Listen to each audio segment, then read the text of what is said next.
Assalamualaikum warahmatullahi taala wabarakatuh. Selamat datang kembali di channel Fiksi Cerita Horor. Untuk kisah kali ini saya akan membawakan sebuah kisah yang berjudul Kakek Tua Itu Ternyata Orang Sakti. Dan untuk seperti apa kisahnya, mari kita masuk ke ceritanya. Di sebuah kota kecil bernama Karangjati, di antara ribuan pohon jati dan aliran sungai yang membelah dusun, hiduplah seorang kakek tua bernama Mbah Raji. Ia bukanlah tokoh penting, bukan pula orang terpandang. Ia hanya seorang kakek tua yang tiap pagi mendorong gerobak tuanya, berkeliling ke kampung, mengumpulkan rongsokan, botol plastik, kaleng, logam bekas, atau apapun yang bisa dijual ke pengepul. Warga biasa memanggilnya kakek rongsokan. Wajah penuh keriput, tubuhnya membungkuk, suaranya serak dan lemah. Tidak banyak yang tahu dari mana asalnya, karena Mbah Raji muncul begitu saja di kampung itu 5 tahun yang lalu. Ia menyewa sebuah gubuk reot di pinggiran kampung dekat sungai.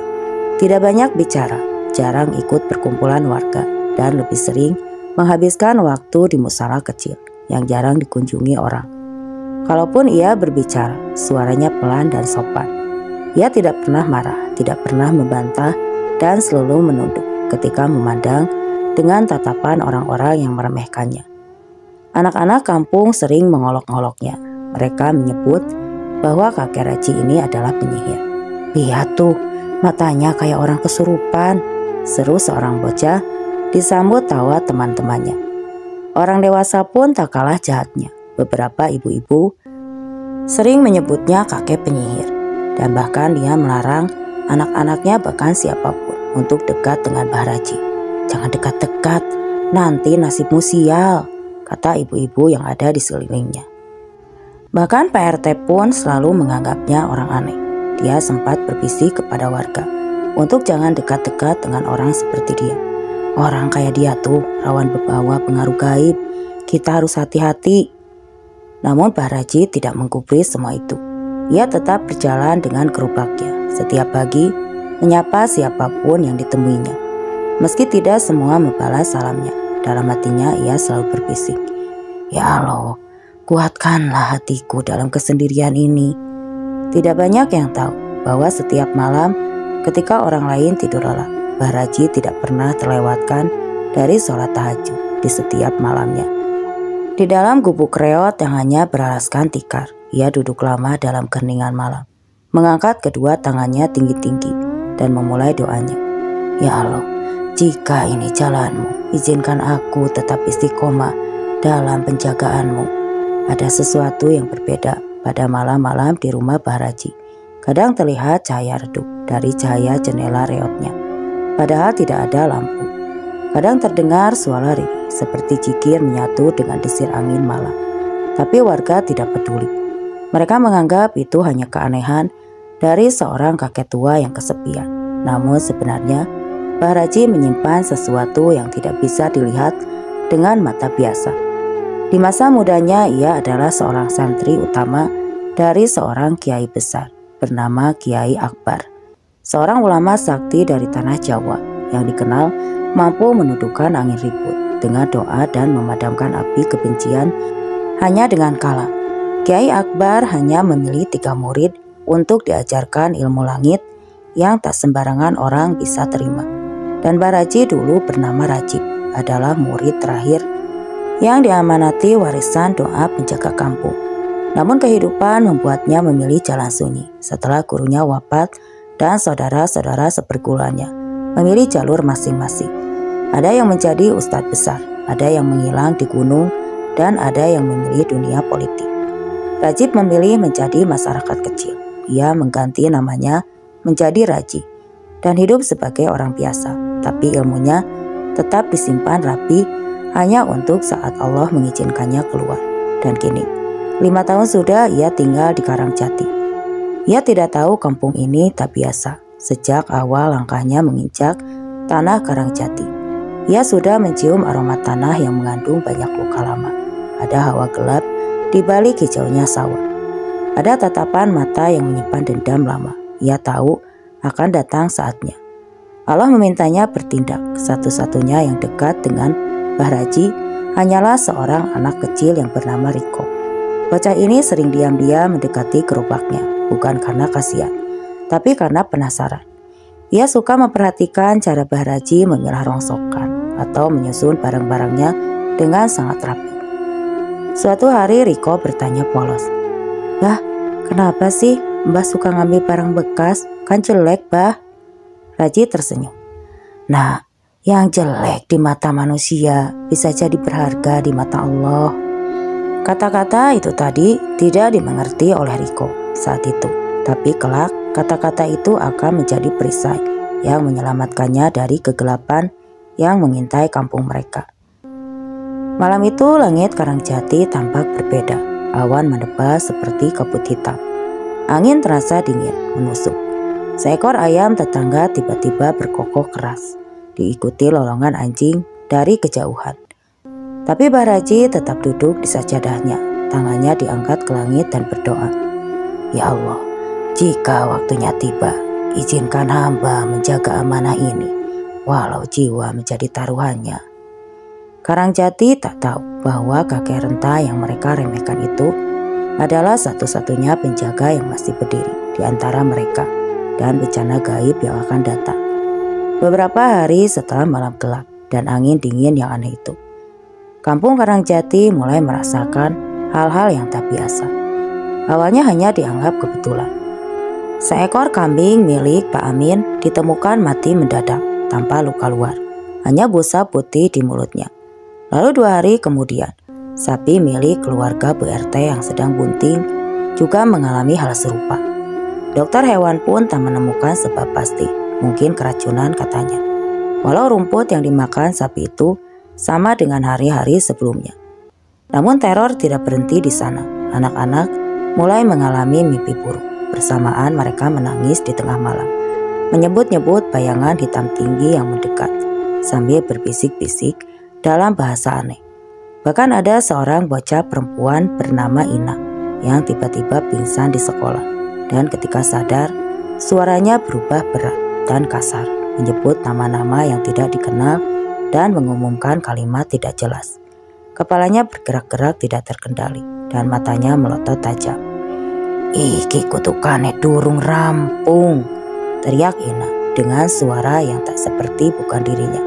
Suasana menjadi kacau. Guru-guru mencoba menenangkan, tapi tidak ada yang bisa menduga. Itu baru awal. Seorang ustadz muda dari kampung sebelah dipanggil untuk menenangkan Ina. Ia membaca ayat-ayat suci, tapi saat air doa disiramkan ke dalam tubuh gadis kecil itu, justru gadis kecil itu melompat dan melemparkan baskom itu dengan kekuatan aneh. "Kita butuh yang lebih kuat dari ini," ujar ustadz sambil gemetar. Warga mulai ketakutan dari yang awalnya menganggap ini hanya kejadian aneh, berubah menjadi percaya ada sesuatu yang sedang terjadi di kampung Karangjati. Beberapa orang sepakat ini bukan gangguan biasa. Di tengah keresahan itu, nama satu orang muncul di antara bisik-bisik. Mbah Krono. Mbah Krono adalah orang baru di Karangjati. Ia datang sekitar sebulan yang lalu, tinggal di rumah tua peninggalan buyutnya di pinggir hutan. Lelaki berwajah dingin, bertubuh kekar, dan selalu mengenakan kain hitam.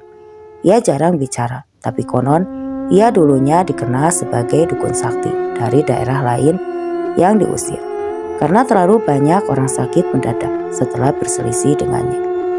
Beberapa warga secara diam-diam datang ke rumah Mbah Krono untuk meminta menetralkan.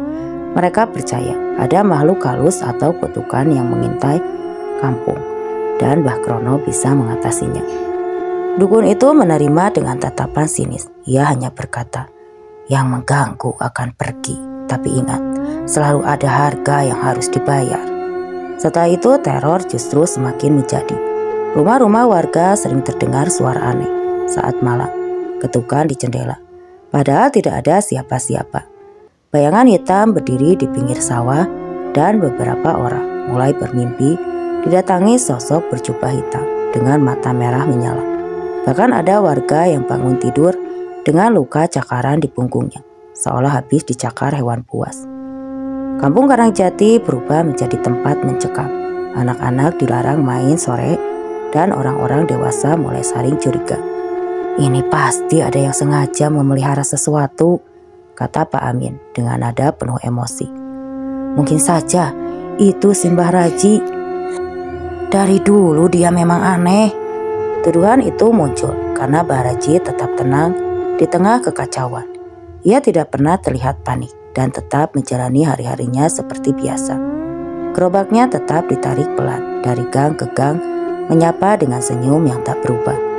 Tapi justru ketenangan itu membuat orang-orang curiga. Jangan-jangan dia yang mengundang semua ini, gumam seseorang. Malam-malam berikutnya menjadi lebih berat. Suara tangis, jeritan, dan bacaan ayat-ayat dari rumah yang kerasukan terdengar di berbagai penjuru kampung. Bahkan musola pun mulai kosong, sebab warga pun terlalu takut keluar malam. Karangjati yang dulu tenang berubah menjadi kampung yang diselumuti ketakutan. Tapi di balik semua itu, di dalam gubuk rehatnya, Mbah Raji duduk bersila di atas sajadah. Matanya terpejam, bibirnya komat kamit, melafalkan ayat-ayat suci dan zikir dari warisan gurunya dulu. Di sampingnya sebuah tasbih tua yang katanya dibuat langsung oleh Kiai Akbar dari akar pohon jati keramat, berpindah dari jari ke jari. Cahaya samar berpendar dari tubuhnya, tidak terlihat oleh mata biasa, tapi menggetarkan alam gaib. Dengan lirih ia berdoa, "Ya Allah, lindungilah kampung ini dari fitnah makhluk-makhluk jahat. Jika ini waktunya, tunjukkan kepadaku jalan untuk melawan mereka." Tidak ada yang tahu bahwa dalam diamnya Mbah Raji sedang mempersiapkan untuk menghadapi pertarungan yang lebih dari sekedar melawan kegelapan biasa. Ini adalah pertarungan antara ilmu hitam dan warisan cahaya dari langit. Dan perang itu akan segera dimulai. Malam semakin larut, tapi Karangjati tidak berubah. Justru tidak pernah benar-benar tidur. Warga kini hidup dalam kecemasan. Setiap malam rumah-rumah dikunci rapat, lampu-lampu tetap menyala, dan sebagian besar kepala keluarga berjaga sambil menggenggam benda-benda tajam. Mereka tidak lagi percaya bahwa ancaman datang dari manusia biasa. Terlalu banyak kejadian janggal yang tak bisa dijelaskan logika. Di satu sudut kampung di rumah tua yang berjongkok ke arah hutan, Mbah Krono duduk bersila menghadap tungku berisi bara. Di sekelilingnya asap kemenyan berputar-putar seperti hidup di hadapannya. Sebuah boneka kecil dari kain goni ditusuki paku besi dengan rambut dan potongan kuku manusia yang diikat di bagian kepala boneka itu. Tangannya bergerak pelan mengusap boneka itu sambil menggumamkan mantra dalam bahasa Jawa kuno yang berat dan pekat. Jiwa-jiwa mereka lemah, satu-satu akan jatuh ke tanganku. Gumamnya pelan, matanya memutih, dan suara tawa serak terdengar dari tenggorokannya. Malam itu juga Pak Aman, salah satu tokoh kampung yang dikenal berani, mendadak terbangun tengah malam. Dadanya sesak, keringat dingin membasahi tubuhnya. Di sudut kamarnya ia melihat sosok tinggi bertubuh besar, berjubah hitam dengan mata merah menyala. Sosok tua itu menatapnya, lalu mendekat perlahan. Pak Aman ingin berteriak, tapi suaranya tercekat. Ia menggerakkan tangan, tapi tubuhnya lumpuh. Detik berikutnya ia pingsan. Pagi harinya, tubuh Pak Aman ditemukan di dapur rumahnya dengan mulut menganga, lidah menculur, dan matanya masih terbuka. Ia masih hidup, namun tidak sadarkan diri. Napasnya terengah dan tubuhnya gemetar hebat. Ketika Ustadz kampung mencoba membacakan ayat-ayat suci Al-Quran, tubuh Pak Sarman berontak seperti dililit ular besar. 3 orang tak mampu menahannya. Di antara semua kekacauan ini, satu nama kembali dibisikkan. Mbah Raji, mungkin dia bisa bantu, gumam Pak RT dengan wajah penuh kebimbangan. Kita sudah coba semuanya, Ustadz, air doa, bahkan dukun dari luar kampung. Tapi tidak ada yang mampu menahan ini. Akhirnya beberapa tokoh kampung datang ke kubu kereot Mbah Raji. Mereka ragu, malu, bahkan sebagian merasa bersalah telah memandang kakek itu dengan rendah, kakek tua itu. Tapi saat keadaan sudah di luar kendali, harapan bisa muncul dari mana saja. Saat pintu diketuk, Bahraji sedang menganyam sepotong tasbih dari benang hitam yang membuka pintu pelan, lalu tersenyum ramah, seolah tahu kedatangan mereka sejak tadi. "Assalamualaikum, Mbah," sapa Pak RT dengan canggung. "Waalaikumsalam, silakan masuk," ucap Bahraji tenang. Di dalam gubuk itu, hawa sejuk terasa berbeda, meskipun sempit dan reot. Suasana dalamnya sangat menenangkan. Di pojok kanan, di ruangan ada rak kayu berisi kitab-kitab tua bersampul kulit. Di atasnya tergantung kain putih dengan kaligrafi yang ditulis tangan. Pak RT membuka pembicaraan, menceritakan semua kejadian. Dari mulai anak-anak kesurupan, ternak mati, hingga Pak Aman yang kini hanya tergeletak seperti tubuh kosong. Bahraji mendengarkan sambil menunduk. Setelah semua diceritakan, ia menghela napas panjang. "Ini bukan gangguan biasa. Ada yang mengundang makhluk dari golongan jin jahat ke kampung ini. Ia bukan hanya sekedar ingin menakut-nakuti, tapi ingin mengambil alih keseimbangan tempat ini." Wajah Pak RT dan warga yang ikut membantu menjadi ketakutan. "Siapa yang melakukannya, Bah?" tanya salah satu dari mereka. Bahraji tidak langsung menjawab. Ia berdiri mengambil tongkat kayu dari pojok ruangan, lalu berkata, "Aku tahu siapa pelakunya, tapi aku tidak bisa asal tunjuk. Yang harus kita lakukan adalah memutus ikatan antara pelaku dan jin santet yang ia pelihara." Pak RT mengangguk. "Apa yang bisa kami bantu, Bah?" Bahraji menatap mereka satu persatu. "Siapkan air dari 7 sumur. Ambil pada malam hari." Tanpa bicara sepatah kata pun. "Bawa ke musola sebelum subuh dan jangan lupa bersihkan hati kalian. Jangan ada dengki, jangan ada iri. Itulah yang harus diutamakan." Malam itu warga menjalankan perintah itu. Mereka bergerak diam-diam, menghindari sorotan mata siapapun. Air dari 7 sumur sudah dikumpulkan, meski harus melewati banyak rintangan. Salah satunya ada yang mendengar suara-suara aneh dari dalam sumur, seolah ada yang memanggil namanya. Ketika semua air sudah dikumpulkan di musola, Bahraji datang. Ia mengenakan pakaian putih sederhana, memegang tasbih akar jati, warisan gurunya. Ia berdiri di depan air, lalu mengangkat tangannya. "Ya Allah, air ini Engkau ciptakan sebagai penawar. Jadikanlah penjaga, pelindung dari segala tipu daya jin dan sihirnya. Ya Allah, hancurkan setiap simpul dan puhul yang mengikat Karangjati kegelapan." Saat doa itu bergema, angin berhembus masuk ke dalam musola. Lampu berkelap-kelip dan suara lirih seperti tangisan terdengar dari luar. Warga yang hadir menggigil, tapi Bahraji tetap tegak. Tangannya tidak turun sedikit pun. Ia terus melantunkan doa. Matanya terpejam dan peluh menetes dari dahinya. Malam itu sesuatu berubah, sesuatu yang tidak kasat mata tapi nyata. Dan Brakrono yang sedang membaca mantra di rumahnya tiba-tiba muntah darah, matanya membelalak dan suara dari balik tubuhnya berteriak. Cahaya itu kembali, warisan Kiai Akbar hidup lagi. Teror belum selesai, tapi perang sudah dimulai. Subuh menjelang di Karangjati. Udara dingin menyelimuti kampung. Namun suasana berbeda. Terasa di musola kecil di pojok kampung, warga yang semalam ikut dalam berdoa bersama Bahraji masih terdiam. Beberapa duduk memeluk lutut, sebagian bersandar di tembok dengan wajah lelah tapi tenang. Air dari 7 sumur yang didoakan semalam mulai menunjukkan khasiatnya. Bayi-bayi yang sejak seminggu terakhir rewel dan sering menangis tanpa sebab, kini tidur nyenyak.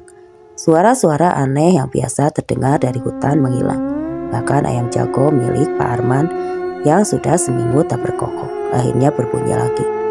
Pagi itu namun pertanda kedamaian itu belum utuh. Di sisi lain kampung, Brakrono merasakan sesuatu yang membuatnya gelisah. Sejak ia memuntahkan darah semalam, ia tahu kekuatan besar telah bangkit. Kekuatan yang selama ini ia sangka telah lenyap bersama kematian Kiai Akbar, tokoh tua yang dulu ia lawan dalam perang ilmu di masa silam. Keturunannya gumam Mbah Krono sambil mencengkram kendi tanah liat yang berisi minyak hitam. Keturunan Akbar masih hidup dan tinggal di kampung ini. Dari kendi itu asap hitam melayang, memunculkan bayangan samad dari makhluk yang menjadi pengikutnya. Suaranya serak, parau menyentak. Dia memegang tasbih akar jati. Warisan itu hanya dimiliki oleh murid utama Akbar. Mbah Krono mendengus. Jadi benar, si kakek penjual rongsokan itu bukan orang sembarangan. Tapi aku belum kalah. Sementara itu Baraji duduk di pel bambu rumahnya. Ia mengeluarkan sebuah kotak kayu tua. Kotak dari bawah lantai.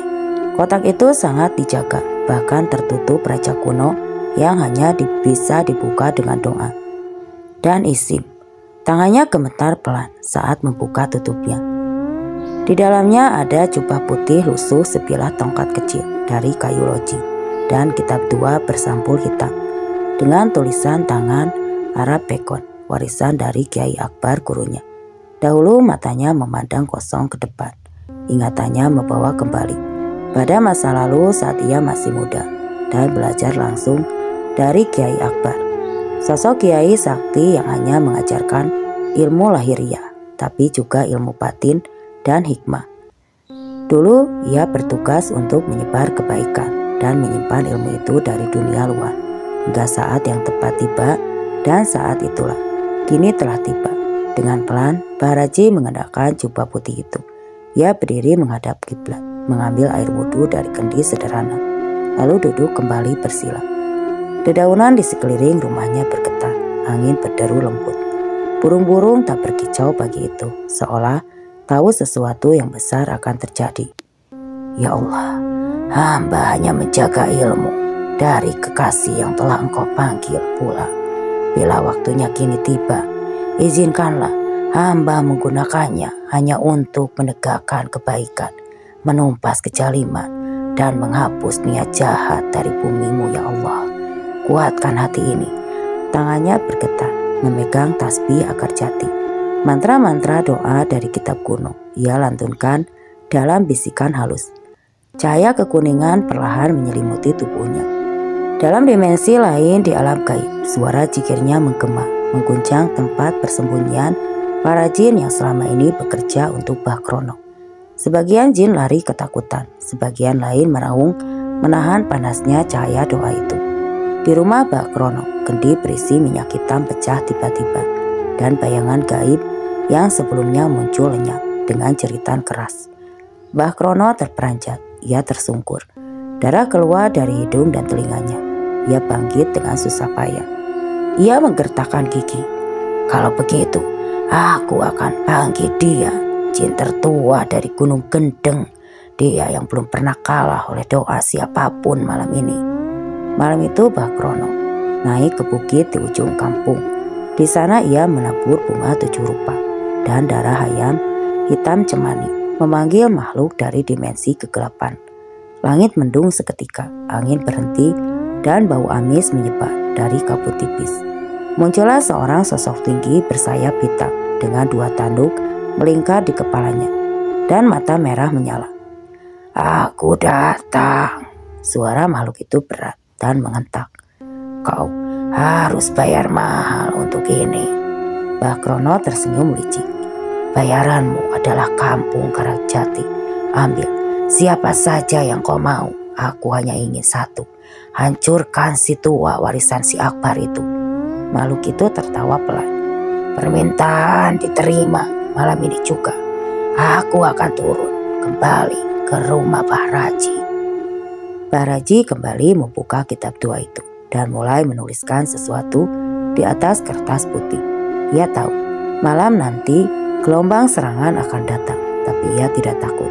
Sebab ia sudah bersiap bukan untuk melawan dengan kekerasan, tapi dengan cahaya, dengan warisan Allah yang tak pernah padam. Sebelum tidur sejenak ia menutup kitabnya dan berbisik lirih. Kiai Akbar, muridmu akan menepati janji warisanmu.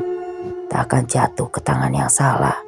Malam itu langit tak berbintang, angin tak berembus, dan Karangjati menahan napas. Pertarungan antara cahaya dan kegelapan akan terjadi. Bukan hanya pertarungan dua manusia, tapi dua warisan ilmu yang akan menentukan nasib ke satu kampung. Langit Karangjati malam itu tampak gelap, lebih gelap dari biasanya. Awan menggantung berat tanpa cahaya. Bintang seolah menutupi pandangan langit dari bumi. Angin berhenti sepenuhnya dan suhu udara mendadak dingin, menggigil, bahkan suara jangkrik pun lenyap, menyisakan keheningan mencekam yang tak wajar. Warga sudah bersembunyi di dalam rumah. Sebagian besar tak tidur, hanya memeluk anak-anak mereka sambil mengucap istighfar. Mereka belum tahu malam itu bukan sekedar malam sunyi biasa. Itu adalah malam pertama dari serangan besar-besaran yang direncanakan Brakorono dan makhluk gaib pengikutnya. Sementara itu, Bahraji berdiri di tengah musala kecil yang kini menjadi pusat perlindungan spiritual kampung. Ia menggunakan jubah putih warisan Kiai Akbar, memegang tongkat kayu loji dan menggantungkan tasbih akar jati di lehernya. Beberapa warga terdekat ikut berjaga, duduk mengelilingi dengan penuh cemas. Jika malam ini terasa panjang, bersabarlah, kata Bahraji lirih. Bukan tubuh yang perlu kuat, tapi hati. Jangan ada rasa takut. Rasa takut adalah celah mereka masuk. Tidak lama setelah itu, tanda pertama dari kedatangan makhluk gaib mulai terasa. Suara lolongan anjing dari 4 penjuru kampung terdengar serentak. Disusul suara gaduh dari pohon-pohon bambu di tepi sungai. Angin yang tadinya mati kini mendadak menderu keras, memutar seperti pusaran, dan kemudian suara itu terdengar. Tangisan dari wanita arah kuburan tua. Tangisan itu panjang, menyayat, dan seperti suara manusia. Warga yang mendengarnya langsung menggigil. Pak Karno, lelaki tua yang biasanya berani, tak mampu menahan tubuhnya yang bergetar. Itu kuntilanak beneran, bisiknya gemetar. Tapi Bahraji hanya menutup mata dan merapalkan doa dengan suara lembut tapi penuh kekuatan. Ia mengangkat tangannya. Ya Allah, penjaga langit dan bumi, lindungi kampung ini dari bala gaib yang datang dengan niat jahat. Hancurkan barisan makhluk yang membawa fitnah. Ya Allah, tanamkanlah cahaya di hati setiap penduduk Karangjati. Begitu doa itu terucap, udara mendadak hangat, angin seperti surah ke tengah tanah, dan dari musola itu menyembur cahaya putih tipis, menyebar pelan ke arah penjuru kampung. Tapi serangan belum berhenti. Dari langit yang gelap, makhluk-makhluk gaib mulai bermunculan. Bentuknya aneh dan menakutkan. Ada yang tinggi besar dengan mulut robek, ada juga yang sampai dada. Ada pula yang merangkak seperti laba-laba dengan wajah manusia. Mereka bergerak cepat, menabrak rumah-rumah, mencoba menembus dinding-dinding kayu. Di satu rumah, suara tangis anak kecil terdengar keras. Sebuah makhluk hitam bertanduk, mendobrak pintu dan mengacungkan tangan panjang, bercakar ke arah bocah itu. Tapi, tepat saat cakarnya menyentuh tubuh si anak, cahaya putih meledak dari leher si bocah. Kalung kecil yang sebelumnya disentuhkan air 7 sumur yang sudah didoakan oleh Bahraji. Makhluk itu menjerit, terbakar dan lenyap. Dalam masa pekat, serangan demi serangan datang. Ada yang menyerupai sosok kakek-kakek. Ada yang menyamar sebagai ibu-ibu sambil menangis meminta tolong. Tapi semua makhluk itu lenyap saat bersentuhan dengan benda atau air yang sudah didoakan di tengah pertempuran itu. Bahraji tetap duduk tegak di musola. Doanya terus mengalir tanpa henti. Suaranya tidak keras, tapi mengemas seperti dinding yang memantulkan cahaya. Ya Allah, kuatkanlah ruhku. Jangan biarkan setan mempermainkan kampung ini. Jadikan tasbih ini senjata, cahaya, dan tongkat ini sebagai pembuka takbir sihir. Ya Allah, Engkaulah pelindung kami. Tiba-tiba dari kegelapan muncullah sosok besar bersayap dengan mata merah menyala. Makhluk dari Gunung Gendeng itu kini makhluk tertua yang dipanggil Bakrono. Suaranya berat dan mengguncang tanah. Kau murid Akbar, maka kau adalah musuhku. Aku akan membalasnya. Dengan cepat dan luar biasa, makhluk itu melesat ke arah musola, menghancurkan pohon-pohon di sepanjang jalan. Tapi saat hendak menerjang pintu musola. Tongkat kayu loji Bahraji menancap ke tanah dan membentuk lingkaran cahaya besar. Seperti kubah pelindung, makhluk itu terpental, menjerit marah, dan dia tidak tinggal diam. Makhluk itu memanggil pasukannya. Bayangan-bayangan hitam muncul dari tanah, dinding, dan bahkan dari sumur-sumur tua. Namun, setiap kali mereka mendekat, cahaya dari doa Bahraji membuat mereka lenyap satu persatu, seperti daun kering disiram api. Serangan itu berlangsung hampir 1 jam. Tapi menjelang fajar, suara azan pertama berkumandang dari musola. Suara itu seperti gelombang besar yang mengusir kabut, membakar bayangan, dan membelah langit yang gelap. Satu persatu makhluk itu menjerit dan lenyap. Sosok makhluk Gunung Gendeng pun terdorong mundur. Ia menatap Bahraji dengan penuh kebencian, lalu berseru, "Perang belum selesai. Penjaga warisan akan ada malam lain dan aku akan kembali lebih kuat." Makhluk itu melesat ke langit, lalu menghilang dalam awan hitam. Ketika cahaya pagi mulai menyentuh dedaunan, Karangjati kembali tenang. Tapi semua orang tahu ini baru awal. Bahraji membuka mata, tubuhnya lelah, tapi matanya penuh keyakinan. Ia berbisik, "Perang ini bukan untuk menang, tapi untuk mempertahankan cahaya pagi." Mentari kembali menyinari Karangjati dengan hangat yang berbeda. Udara tak lagi terasa berat seperti beberapa hari sebelumnya. Langit cerah dan burung-burung kembali berkicau, menandakan bahwa kampung yang semalam dikepung makhluk halus kini sedang diselimuti berkah dan ketenangan. Namun ketenangan itu tak serta-merta membuat warga lega. Justru kejadian semalam membangunkan kesadaran mereka yang selama ini memandang enteng keberadaan Bahraji. Sosok kakek tua yang bisa mengais rongsokan dengan karung goni di punggung kini telah berubah. Di mata mereka menjadi penjaga kampung. Pagi itu puluhan warga berdatangan ke musola. Ada yang membawa bingkisan makanan, ada yang hanya membawa niat untuk berterima kasih, dan ada juga yang dengan mata berkaca-kaca datang meminta perlindungan. "Maafkan kami, Mbah," kata Pak Kartoni sambil menunduk di hadapan Bahraji. "Kami selama ini meremehkan sampean. Kami kira sampean cuma kakek miskin, tapi ternyata sampean adalah penjaga kami." Bahraji hanya tersenyum kecil. Ia duduk bersila di tikar, menggunakan baju koko putih dan sarung garis-garis. Tasbih akar jati bergantung di lehernya, dan di hadapannya ada teko kecil berisi air putih, serta kitab warisan Kiai Akbar yang sudah ditutup dengan kain hijau tua. "Jangan meminta maaf pada manusia," ucapnya tenang. "Mintalah ampun pada Allah. Aku ini hanya penjaga kecil, cuma bagian dari rencananya." Seorang ibu muda membawa anaknya yang semalam diganggu makhluk hitam. Wajah anak itu masih pucat dan wajahnya terlihat takut. Bahkan anak itu tidak berani bicara. Sang ibu mendekat, suaranya gemetar. "Hah, tolong anak saya. Sejak semalam dia tidak bisa bicara. Setiap malam dia menjerit dalam tidurnya." Bahraji menatap anak itu, kemudian mengangkat tangannya.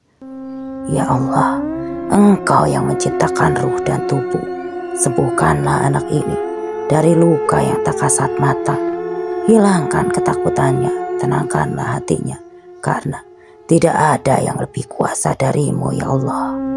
Ia meniupkan napas ke air dalam teko, lalu menyuruh si ibu memberikan air itu kepada anaknya.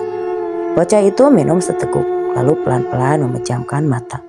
Tangannya menggenggam jari ibunya, dan untuk pertama kalinya pagi itu dia berbisik lemah, "Mak, takut." "Udah hilang."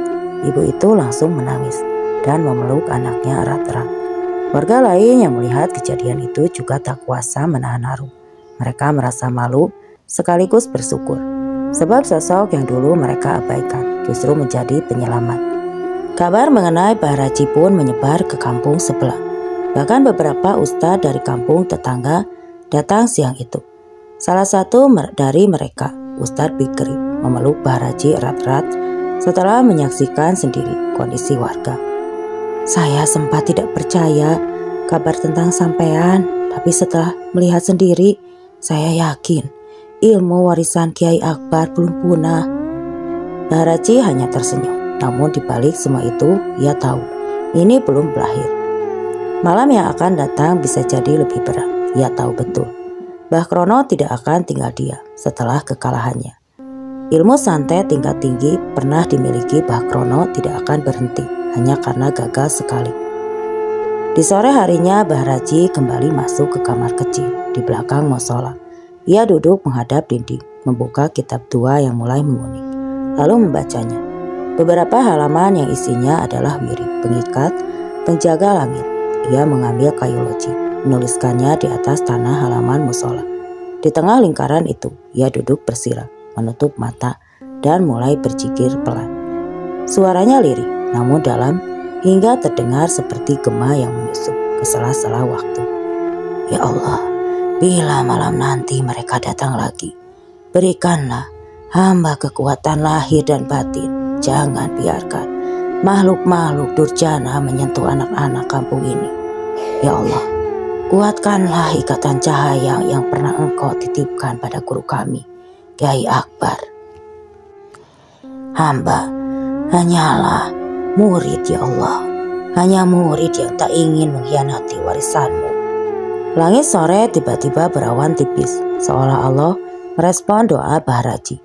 Dedaunan bergerak pelan dan burung-burung berterbangan, meninggalkan sarangnya lebih awal. Sementara itu di tempat tersembunyi, Mbah Krono sedang membakar kemenyan. Di dalam lingkaran api, wajahnya penuh amarah. Besok malam, aku akan kirim dan aku akan pergi ke gunung, ke kampung itu. Kalau dia bisa bertahan, aku akui dia murid Akbar. Tapi kalau dia tidak akan lenyap, dan desa Karangjati akan jadi tanahku. Api menyala lebih besar, asap menari di langit. Malam dan seruan dari alam gelap kembali bergema malam itu. Malam keempat setelah serangan pertama, langit Karangjati tidak hanya gelap, tapi terlihat seperti menyimpan sesuatu. Awan hitam bergulung tak wajar dan petir menyambar tanpa suara. Seakan langit menahan napas, bersiap mengempaskan sesuatu yang lebih dari sekedar badai. Di dalam musola kecil, Baharaji telah selesai membaca wirid dari kitab tua. Tubuhnya tampak lelah, tapi matanya tetap tajam. Di sekeliling musola, warga berjaga dalam diam. Bahkan Ustadz Bikri dan dua ustadz dari kampung tetangga ikut bermalam di sana. Apakah malam ini akan lebih berat, Bah? Tanya Ustadz Bikri lirih. Baharaji mengangguk pelan. Malam ini bukan jin biasa yang datang, tapi Danyang, penjaga gunung yang dulu ditundukkan Kiai Akbar. Dulu dia diikat dengan kalimat Allah, tapi Mbah Krono telah melepaskannya. Ustadz Bikri tercekat mendengar Danyang bukan sekadar makhluk gaib. Ia adalah makhluk tua besar dan liar. Bahkan Ustadz dengan ilmu tinggi sekalipun belum tentu bisa menundukkannya. Baharaji dengan khusyuk masih membaca doa. Sekitar pukul 11:30 malam, tanah tiba-tiba bergetar. Bukan gempa bumi, tapi seperti langkah raksasa yang menghantam bumi. Perlahan dari arah hutan di ujung desa, terdengar suara pohon tumbang satu persatu. Disusul kabut pekat yang menyebar cepat menyelimuti kampung. Seekor burung hantu yang biasa hinggap di pohon depan musola tiba-tiba jatuh mati dari balik kabut. Sosok makhluk mulai terlihat tingginya lebih dari 3 meter. Bertubuh kekar dengan kulit hitam dan juga rambut panjang menjuntai. Matanya merah menyala seperti bara. Di tangannya ia membawa tongkat kayu besar yang tampak seperti cabang pohon. Itulah Danyang, penghuni Gunung Gendeng.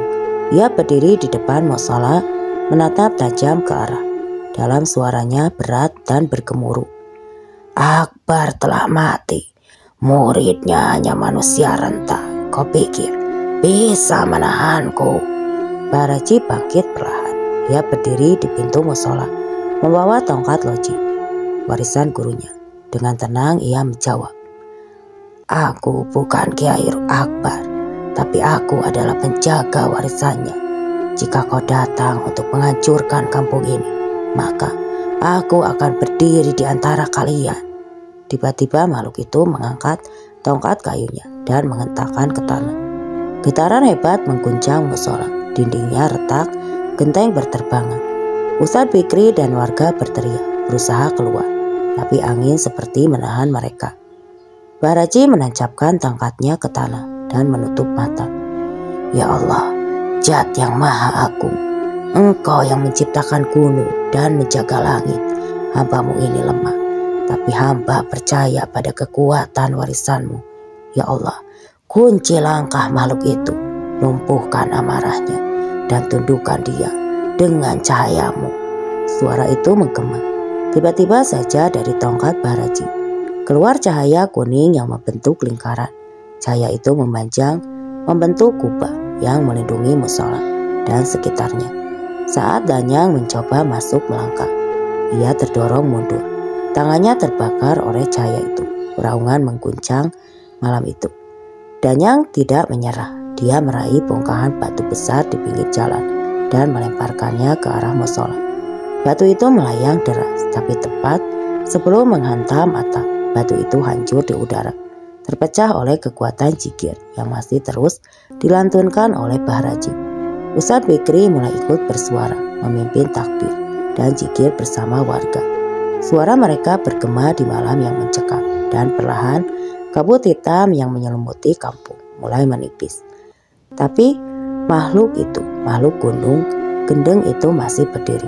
Ia mendadak membuka mulutnya lebar-lebar, dan dari dalamnya keluar suara-suara tangis cerita dan bisikan setan. Suara-suara itu membuat beberapa warga pingsan. Seketika anak-anak mulai menangis histeris. Dan udara di sekitar musola menjadi sangat berat. Melihat itu Bahraji menggenggam tongkatnya erat-erat. Ia menarik napas dalam lalu membaca doa terakhir dengan suara lantang. Ya Allah, jika malam ini adalah malam terakhir hidupku, jadikanlah ini malam kemenangan. Jangan biarkan kegelapan berkuasa di tempat ini. Kirimkan penjagamu ya Allah, dan biarkan cahaya rahmatmu menenggelamkan makhluk durhaka ini. Langit yang gelap mendadak menyala, petir menyambar. Tepat di samping sosok makhluk besar itu, dia pun menjerit. Sosok itu terbakar separuh, lalu menjerit keras. Ia mencoba melarikan diri ke arah hutan, tapi cahaya dari langit terus menyambarnya. Seketika itu pula seluruh warga melihat bayangan besar berwujud cahaya putih berdiri di atas musola. Sosok itu sama seperti malaikat. Ia hanya berdiri, tapi sorot matanya menghantam makhluk itu tanpa ampun. Jin jahat itu pun jatuh tersungkur, tubuhnya meleleh menjadi lumpur hitam, lalu meresap ke tanah. Suasana sunyi, tidak ada suara selain tangis bahagia dan takbir dari para ustadz dan warga yang baru saja melihat kejadian nyata. Bahraji terduduk lemas, tubuhnya gemetar, tapi wajahnya tetap tenang. Ia menatap langit yang perlahan cerah. Sudah satu persatu yang datang, tinggal Bahkrono sendiri yang tersisa malam itu. Kampung Karangjati benar-benar sunyi, tidak ada angin, tidak ada suara jangkrik. Bahkan dedaunan seolah tak berani bergerak. Warga terdiam di dalam rumah. Mereka tak satu pun keluar, walau hanya untuk menengok halaman musola. Tempat Bahraji biasa duduk zikir, kini dikelilingi lilin-lilin yang menyala redup, menciptakan aura sakral yang menenangkan, sekaligus mencekam. Ustadz Fikri dan para ustadz lainnya telah berkumpul sejak maghrib. Mereka tahu, malam ini adalah malam yang penting, menentukan. Semua tanda-tanda sudah terlihat. Burung hantu tak lagi terdengar, air sumur warga mulai terasa pahit, dan satu yang paling mencekam. Seekor kambing milik Pak Karto ditemukan mati dengan mata melotot dan lidah menjulur. Tubuhnya tidak bernyawa, tapi tanpa luka sedikit pun. Ini bukan gangguan biasa, gumam Ustadz Fikri sambil menatap langit. Sementara itu di balik pegunungan yang menghitam di ujung desa, Bahkrono duduk di atas batu besar yang dikelilingi oleh lingkaran darah ayam cemani, darah ayam hitam. Di depannya asap kemenyan menyelimuti. Sebuah boneka anyaman dari jerami yang telah ditancapkan puluhan jarum berkarat. Akbar sudah mati, tapi muridnya lebih keras kepala. Malam ini aku sendiri akan menghancurkannya, ucap Bahkrono sambil mengunyah daun sirih bercampur darah. Tangannya menorehkan sesuatu di udara. Mantra kuno mengalir dari bibirnya. Udara seketika berubah dan dari kegelapan itu sosoknya mulai melayang. Ia menutup tubuhnya dengan kain hitam yang berkibar seperti kabut. Dan dari matanya menyala cahaya merah pekat. Bukan marah, tapi haus kekuasaan. Di musola Bahraji merasakan hawa itu sebelum sempat bayangan itu muncul. Ia mendongak. Wajahnya tegak namun tetap damai. Bibirnya mulai bergetar melafalkan zikir yang hanya bisa dimengerti oleh mereka yang pernah belajar langsung dari Kiai Akbar. Ya Allah, malam ini adalah ujian terberat lawan kami. Bukan sekadar jin, tapi manusia yang menyekutukanmu. Jika aku harus gugur malam ini, biarkanlah hamba ini mati dalam keadaan zikir. Tapi jangan engkau biarkan kampung ini jatuh ke tangan setan. Ya Allah, lindungilah mereka dengan cahaya kalimat-Mu. Langit mulai bergetar, kilat menyambar tanpa suara. Hujan tidak turun, tapi hawa dingin menembus hingga ke tulang. Dan lalu muncullah sosok itu. Bahkrono berdiri di depan gerbang musola. Wajahnya bersembunyi di balik kerudung hitam, tapi auranya luar biasa menyeramkan. Di sekeliling tubuhnya melayang ular-ular hitam kecil. Lidah mereka menjulur dan mendesit nyari. Raji, murid Akbar terakhir malam ini. Darahmu akan kubawa ke altar. Suaranya berat, menggema seolah berasal dari dalam tanah. Bahraji bangkit dari duduknya, menancapkan tongkat loji ke tanah. Sinar biru keluar dari dalam tanah, membentuk lingkaran perlindungan. Aku tidak akan mundur, Krono. Jawabnya tegas. Ilmu santetmu bukanlah tandingan kalimat Allah. Aku berdiri di sini bukan karena kekuatanku, tapi karena janjiku kepada guruku untuk menjaga kampung ini sampai akhir hayat. Bahkrono melayang ke udara. Tangan kirinya mulai memutar-mutar. Jambi seketika. Langit di atas musola menghitam dan ribuan kelelawar muncul dari kegelapan menyerbu seperti badai. Ustadz-ustadz dan warga berteriak, tapi Bahraji mengangkat tangan dan berteriak, Ya Allah, jadikanlah zikir ini perisai kami. Jangan biarkan makhluk itu malam ini merusak apa yang telah Engkau jaga. Seketika dari dalam musola muncul cahaya putih terang seperti bola cahaya yang mengembang. Kelelawar-kelelawar itu terbakar satu persatu. Ketika menyentuhnya, jeritan mereka lenyap ditelan cahaya. Tapi Bahkrono belum berhenti. Ia mengangkat boneka jerami dan menghujamkannya ke tanah. Nyawamu kutukar malam ini, bentaknya. Tiba-tiba dada Bahraji terasa sesak. Ia tersungkur, menggigil. Tubuhnya seperti tertusuk dari dalam. Darah segar keluar dari mulutnya. Ustadz Bikri dan yang lain panik, tapi tidak bisa masuk ke dalam lingkaran pertarungan itu. Bah, namun di tengah sakitnya Bahraji justru tersenyum. Ia meraba tasbihnya yang mulai bersinar. Ya Allah, Engkau maha melihat. Walau tubuh ini rapuh, jiwa ini masih kuat. Jika ini saatnya, maka izinkan hambamu ini menutup dengan kalimat-Mu. Ia mengangkat tongkatnya tinggi-tinggi. Allahu Akbar. Terjadi ledakan, cahaya tongkat itu pecah di udara, menyebar menjadi serpihan-serpihan bercahaya yang menembus tubuh Bahkrono. Jeritan Bahkrono mengguncang seluruh desa. Matanya membelalak dan tubuhnya yang melayang itu meledak menjadi abu hitam. Semua kembali sunyi. Bahraji tergeletak di tanah lemah, tapi senyumnya tidak hilang. Ia masih hidup, ucap Ustadz Bikri, segera mendekat pemeluknya dengan penuh hormat. Sampean benar-benar pewaris sejati, Mbah. Semua telah selesai. Namun Bahraji membuka matanya pelan. Belum, masih ada sisa kutukan di tanah ini dan itu harus dihapus. Kita belum benar-benar aman. Malam telah berganti pagi, namun suasana di kampung Karangjati masih terasa mencekam. Bahraji yang sebelumnya tergeletak lemah, kini duduk di sebuah sudut musola. Tubuhnya tampak rapuh, namun matanya masih menyimpan kekuatan yang luar biasa. Ustadz Fikri dan para ustadz lainnya duduk mengelilingi. Wajah mereka penuh kekhawatiran. Apa yang sebenarnya terjadi, Bah?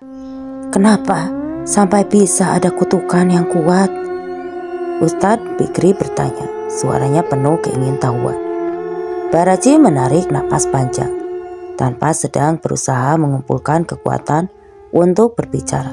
Tubuhnya masih lemah, tapi suaranya tetap tegas. Krono, dia bukan hanya dukun santet biasa. Dia adalah bagian dari sebuah rahasia yang lebih besar. Rahasia yang melibatkan tanah Karangjati ini dan warisan ilmu Kiai Akbar. Rahasia yang lebih besar, tanya seorang ustadz dengan nada penuh ragu. Baraji mengangguk. Kiai Akbar, guru saya, tidak hanya mewariskan ilmu untuk melawan jin atau makhluk gaib. Dia juga mewariskan pengetahuan yang jauh lebih dalam tentang tanah ini, tentang kutukan yang tersembunyi di dalamnya. Suasana di sekitar musola semakin tegang. Ustadz Fikri mendekat, memegang tangan Baraji. Apa maksudnya, Bah?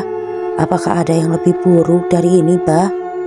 Baraji menatap langit yang kini sudah cerah, namun udara di sekitar kampung masih terasa berat. Tanah Karangjati ini bukanlah tanah biasa. Dulu, sebelum Kiai Akbar datang ke sini, desa ini adalah tempat pertemuan dua dunia. Dunia manusia dan juga dunia gaib yang penuh dengan kekuatan jahat.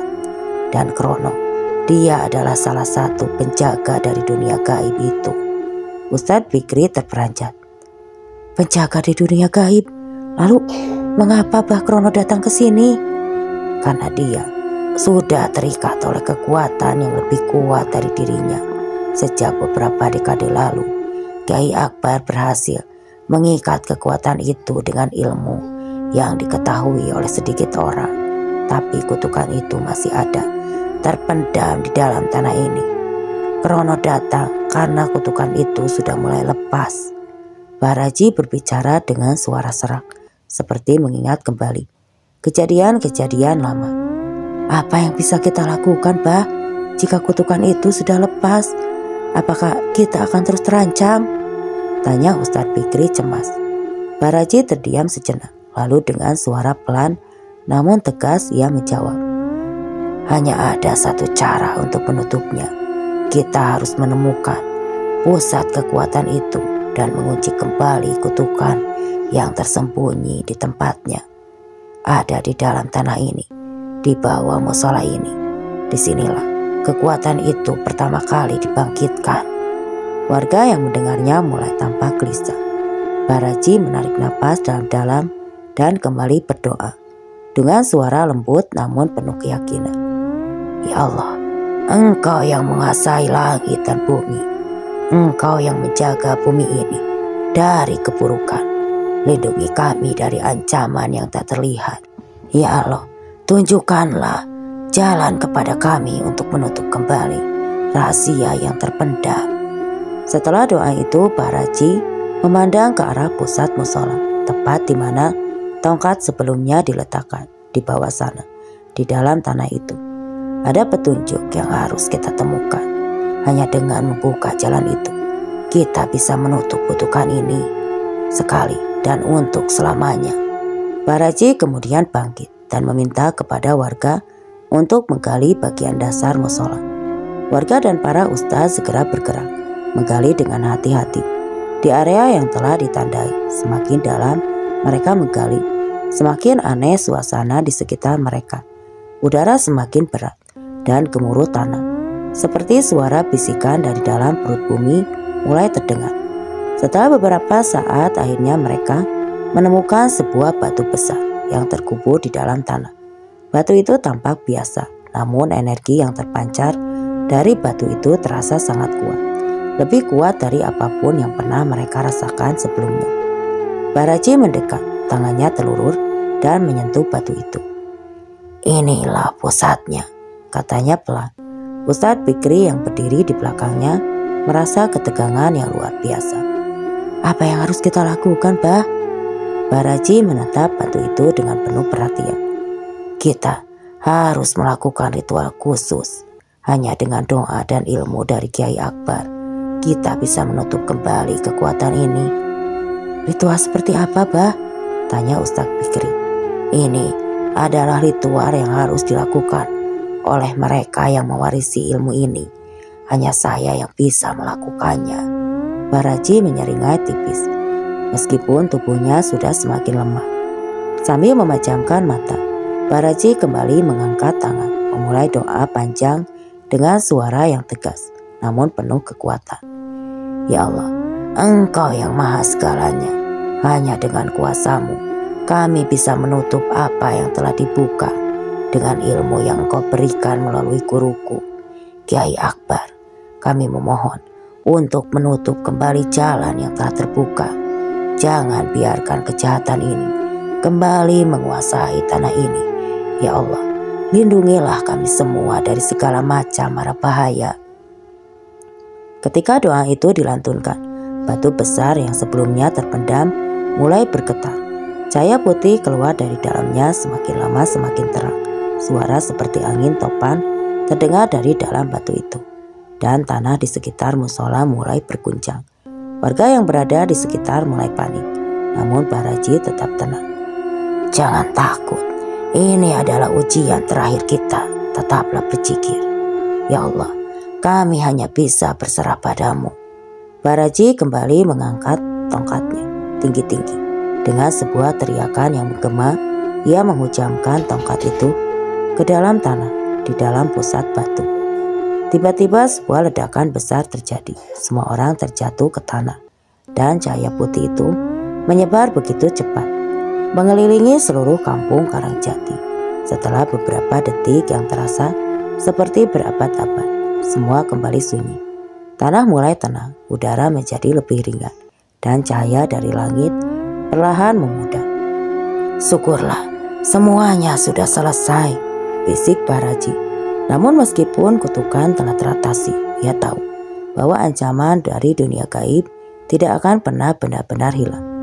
Ada banyak hal yang tersembunyi di balik dunia ini, dan hanya mereka yang diberi petunjuk yang bisa memahami sepenuhnya. Kampung Karangjati mulai pulih setelah malam yang penuh ujian. Langit yang semula mendung kini cerah. Sinar matahari menyinari setiap sudut desa, memberikan kehangatan yang terasa sangat menyelamatkan. Namun meski keadaan tampak tenang, rasa takut masih menyelimuti hati setiap orang. Mereka tahu, meskipun mereka telah menang melawan Krono dan kutukan yang ada, ancaman dari dunia gaib masih bisa datang kapan saja. Baraji dengan tubuh yang semakin lemah tidak bisa lagi beraktivitas seperti biasanya. Namun meskipun begitu, dia tetap menjadi penjaga yang setia, menjaga setiap langkah warga kampung dan menjaga warisan Kiai Akbar yang harus terus-menerus diteruskan. Setelah kejadian malam itu, Ustadz Fikri menjadi lebih sering mengunjungi Baraji. Ia menyadari betapa dalamnya ilmu yang dimiliki Baraji dan betapa besar tanggung jawab yang harus diemban, bahkan meskipun fisiknya mulai menua. Aura kewibawaan Baraji tetap tergoyahkan. Pada satu sore yang tenang, ketika matahari sudah hampir terbenam, Ustadz Fikri datang menemui Baraji di rumahnya.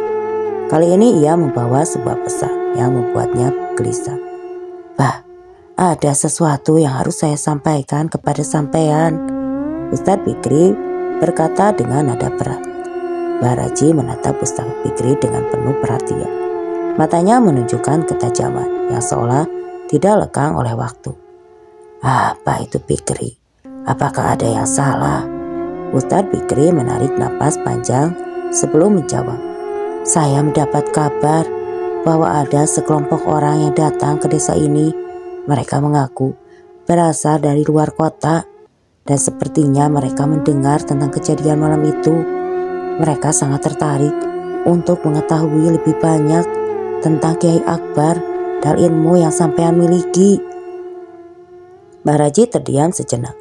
Matanya memandangi langit yang mulai merona merah. Mereka tidak tahu apa yang mereka cari. Kiai Akbar tidak meninggalkan ilmunya untuk disalahgunakan. Jika mereka datang dengan niat buruk, maka mereka akan menghadapi akibat yang sangat buruk. Apakah itu berarti mereka adalah ancaman, Bah? Tanya Ustadz Fikri merasa khawatir. Setiap kali ilmu ini dipakai dengan niat buruk, akan ada konsekuensi. Tapi mereka bukan ancaman yang sesungguhnya. Yang lebih berbahaya adalah jika ilmu itu jatuh ke tangan orang yang salah, yang ingin menggunakannya untuk kepentingan pribadi atau bahkan untuk merusak keseimbangan dunia. Jawab Baraji dengan nada tegas. Ustadz Fikri menggigit bibirnya cemas. Apa yang harus kita lakukan, Bah? Baraji mengangguk pelan, lalu melangkah menuju tempat meja biasa yang menulis doa-doa. Di atas meja itu terdapat sebuah kitab tebal yang selama ini ia pelajari. Dengan tangan yang sedikit gemetar, ia membuka kitab tersebut, mencari doa yang tepat. Ya Allah, dengan izin, aku bisa mengenal jika mereka datang dengan niat buruk. Ya Allah, berikanlah mereka petunjuk yang jelas dan lindungilah kami dari segala bahaya yang datang dari mereka. Jika mereka tetap tidak mau mendengarkan, jauhkanlah mereka dari kami. Baraji mengucapkan doa dalam hatinya. Suasana di dalam rumah itu tiba-tiba terasa semakin berat. Ustadz Fikri melihat Baraji memejamkan matanya. Tubuhnya semakin rapuh, namun tetap penuh kekuatan spiritual. Saya akan pergi menemui mereka, Bah. Saya akan mencari tahu siapa mereka sebenarnya, kata Ustadz Fikri dengan tekad. Baraji menatapnya dengan penuh perhatian, lalu berkata pelan, ingat Fikri, apa yang kamu cari bukan hanya mereka, tapi tujuan mereka. Jangan sampai kamu terjerat oleh niat jahat mereka. Mereka mungkin tampak seperti orang biasa, tapi mereka bisa saja membawa kekuatan yang lebih besar dari apa yang kita bayangkan. Ustadz Fikri mengangguk meskipun keraguan masih menggelayuti hatinya. Dengan niat yang kuat ia meninggalkan rumah Baraji dan berjalan menuju gerbang kampung. Langit semakin gelap dan sebuah perasaan tak nyaman mulai menggelayuti perasaannya. Setibanya di luar desa, Ustadz Fikri menemukan kelompok itu. Mereka terdiri dari 3 orang, 2 pria dan 1 wanita. Mereka tampak ramah, namun ada sesuatu dalam sikap mereka yang terasa aneh. Seolah mereka menyembunyikan sesuatu yang tidak nampak oleh mata biasa. Assalamualaikum Ustadz, sapa salah satu pria yang tampak lebih tua, menggunakan jubah hitam. Waalaikumsalam, jawab Ustadz Fikri dengan hati-hati. Apa yang membuat kalian datang ke desa ini? Kami hanya ingin melihat tempat yang ramai perbincangannya, Ustadz. Kami mendengar banyak cerita tentang ilmu yang dimiliki Kiai Akbar dan kami ingin tahu lebih banyak, jawab pria itu sambil tersenyum. Namun senyumannya terkesan terlalu dipaksakan. Ustadz Fikri menatapnya lebih dalam. Ada sesuatu yang tak beres dan ia merasakan aura yang tidak biasa dari orang-orang ini. Saya rasa kalian tidak hanya ingin tahu kan, apakah ada tujuan lain yang lebih besar di balik kedatangan kalian? Ketegangan semakin terasa. Wanita yang ada di antara mereka tersenyum sinis dan tiba-tiba udara di sekitar mereka terasa dingin. Pria itu menatap Ustadz Fikri dengan tajam, seolah menilai apakah Ustadz Fikri bisa diperalat. Ustadz, kami hanya ingin mencari tahu tentang ilmu yang lebih tinggi, jauh lebih kuat dari apa yang kalian ketahui, kata pria itu. Suaranya rendah dan mengancam. Tanpa memberi kesempatan bagi Ustadz Fikri untuk berbicara, wanita itu mengangkat tangan dan mengeluarkan energi yang cukup kuat untuk membuat Ustadz Fikri terhuyung mundur. Jika kalian menolak memberikan apa yang kami cari, maka kami tidak akan segan-segan mengambilnya sendiri, ancamnya. Namun sebelum wanita itu bisa melanjutkan serangannya, terdengar suara lantang dari jauh. Allahu Akbar. Baraji muncul di balik bukit dengan aura yang begitu kuat. Semua orang terdiam, merasa tubuh mereka ditimpa beban yang sangat berat. Jangan coba bermain api dengan ilmu yang tak kamu pahami. Kalian yang datang untuk menghancurkan hanya karena niatmu yang kotor. Kamu akan tertimpa akibatnya. Kembali sebelum terlambat. Suara Baraji menggema penuh kuasa. Para penyusup itu tampak mulai goyah. Mereka mundur beberapa langkah, menyadari bahwa mereka telah salah memilih tempat untuk mencari kekuatan. Malam itu sebelum pertemuan yang tegang dengan kelompok yang datang untuk mencari kekuatan dari ilmu Kiai Akbar, Ustadz Bikri dan Baraji. Bersama mereka duduk di halaman rumah Baraji. Meski kondisi fisik Baraji semakin melemah, tatapan matanya tetap penuh kewaspadaan. Seolah ia sudah merasakan bahwa ancaman yang datang bukan hanya dari kelompok yang baru saja meninggalkan kampung. Bikri, ini belum selesai. Mereka bukan orang biasa. Aku bisa merasakan ada kekuatan yang lebih besar di balik mereka. Mereka hanya tampak seperti manusia, namun mereka berkaitan pada kekuatan yang jauh lebih gelap, kata Baraji dengan suara yang serak namun penuh makna. Ustadz Bikri yang duduk di depan Baraji mendengarkan dengan penuh perhatian. Saya merasa ada yang aneh dengan mereka. Mereka tidak hanya mencari ilmu, tapi sepertinya mereka ingin menguasai segalanya, bahkan apa yang tidak mereka mengerti. Baraji mengangguk pelan. Itulah masalahnya Bikri. Ilmu yang diwariskan oleh Kiai Akbar bukan untuk sembarangan orang. Mereka yang tidak punya niat yang lurus bisa hancur karenanya. Karena datang ke sini bukan untuk mencari kebaikan, melainkan untuk menggali lebih dalam ke dalam dunia yang tak terlihat. Lalu apa yang harus kita lakukan, Bah? Mereka akan kembali, saya yakin itu. Mereka pasti akan berusaha menaklukkan desa ini atau menguasai ilmu ini untuk tujuan jahat, tanya Ustadz Bikri dengan cemas. Baraji terdiam beberapa saat. Ia menatap jauh ke depan seolah menembus kegelapan malam. Kita harus melindungi tanah ini, Bikri. Kita harus memastikan agar ilmu ini tidak jatuh ke tangan yang salah. Kiai Akbar mengajarkan kita bahwa ada batas antara dunia manusia dan dunia gaib. Jika ilmu ini disalahgunakan, itu akan membuka pintu bagi kekuatan-kekuatan jahat untuk masuk ke dunia kita. Bagaimana kita melindunginya, Bah? Tanya Ustadz Bikri. Untuk menjaga keseimbangan ilmu ini tidak hanya ada dalam kitab atau doa-doa. Ilmu ini adalah kekuatan yang hidup yang terkait dengan bumi, dengan tanah Karangjati. Kita harus menjaga tanah ini tetap bersih. Tidak ada yang bisa mengotori atau mengubahnya, jawab Baraji. Dengan menatap Ustadz Bikri menyadari betul bahwa ini adalah misi besar yang tidak hanya melibatkan dirinya, tetapi juga seluruh warga kampung. Kita harus melibatkan semua orang, Bah, agar mereka juga sadar akan pentingnya menjaga keseimbangan ini. Baraji tersenyum lemah. Kamu benar, Bikri, namun ingatlah, apa yang kita hadapi bukan hanya manusia. Kita akan menghadapi kekuatan yang jauh lebih besar dari apa yang kita bayangkan. Dan untuk itu, kamu harus siap. Kamu akan menggantikan saya suatu hari nanti. Perkataan Baraji tersebut membuat hati Ustadz Bikri bergetar. Ia tahu apa yang disampaikan kakek itu adalah tanggung jawab yang besar, lebih dari sekedar tugas seorang ustadz biasa. Namun ia juga menyadari bahwa dengan pertolongan Allah, ia bisa menjalani tugas ini dengan ikhlas. Ya Allah, hamba mohon kepadamu untuk memberikan kekuatan pada kami untuk menjaga tanah ini dan ilmu yang telah diwariskan.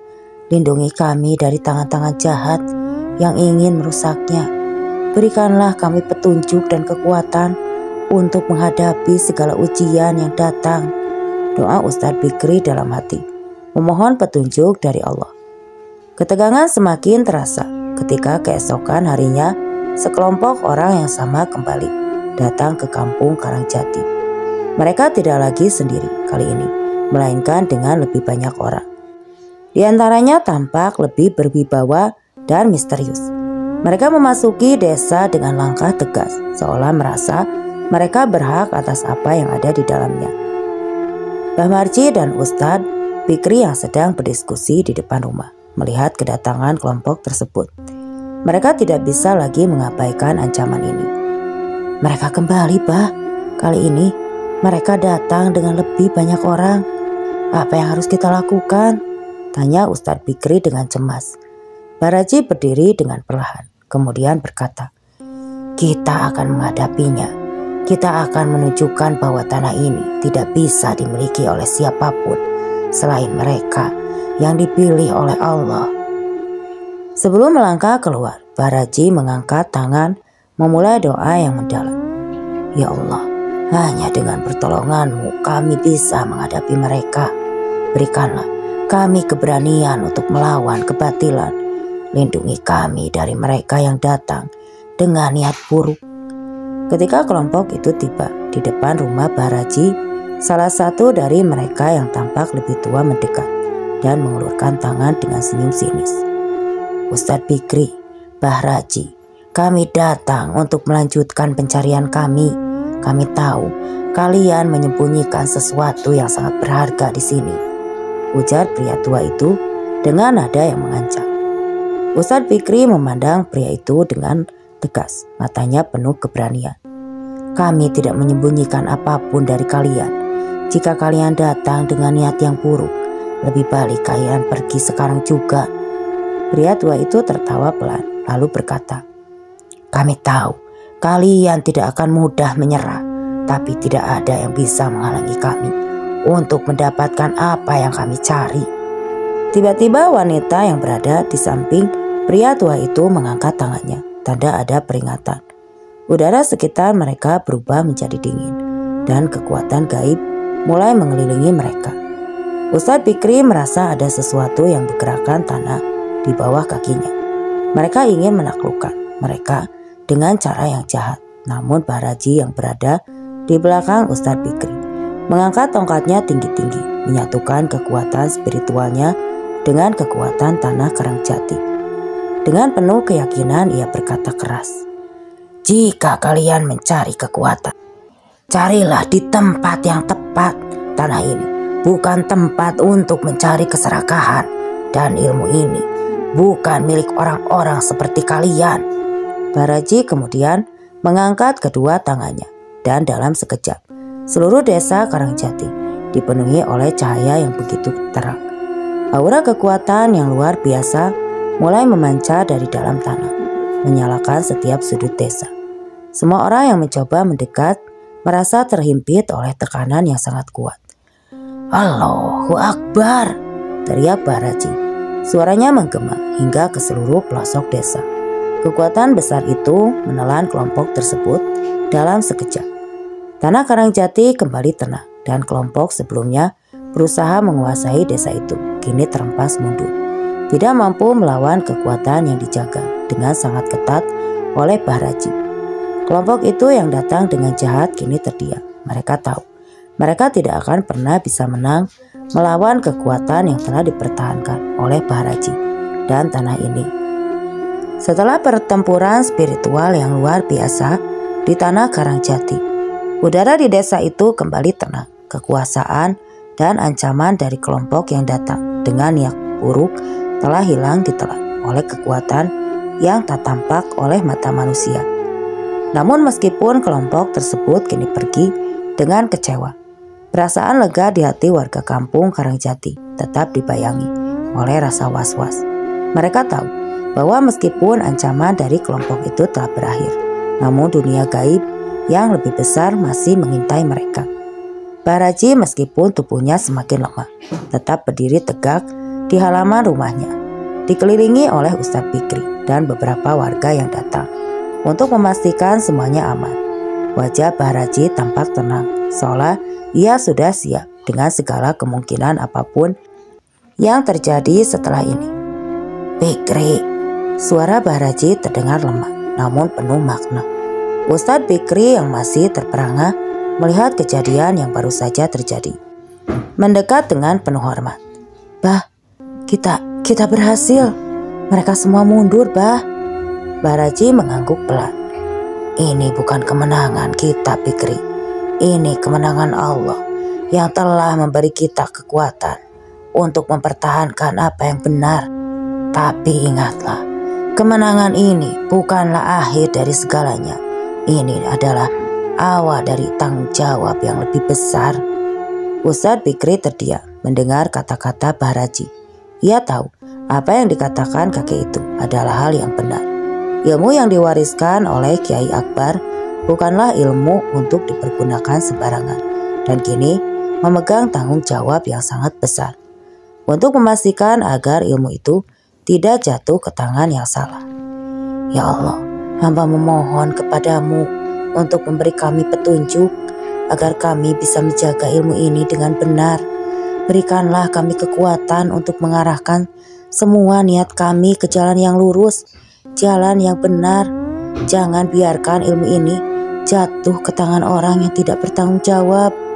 Doa Ustadz Fikri dalam hati, berharap agar Allah memberikan bimbingan yang benar.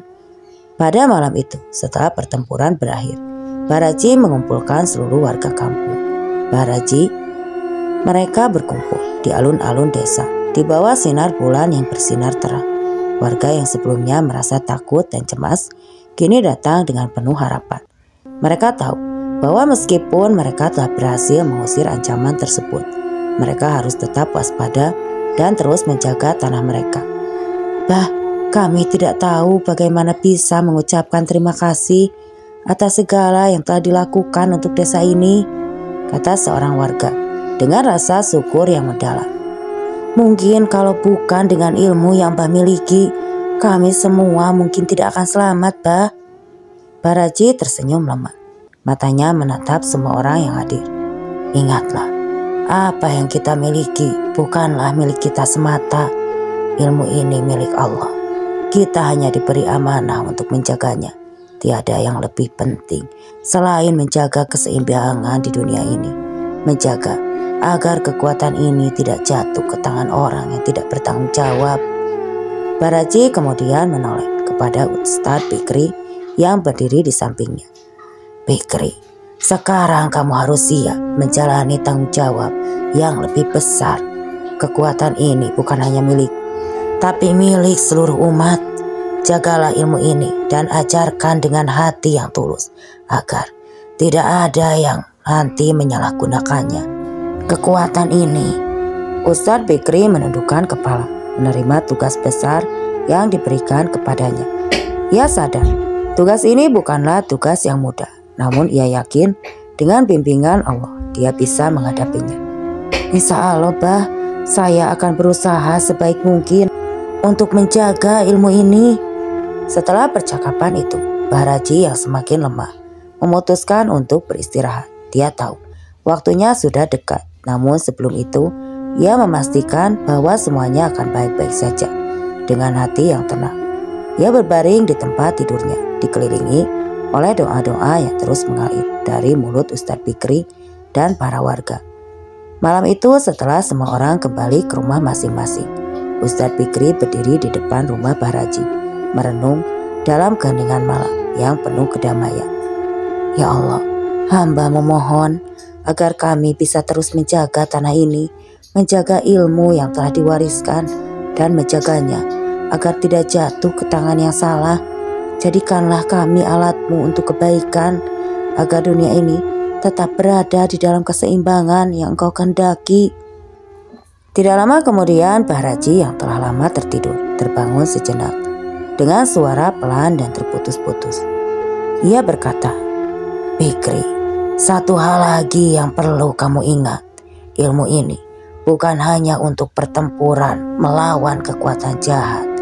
Ilmu ini adalah kunci untuk membuka hati manusia. Jangan biarkan ilmu ini membutakan hatimu.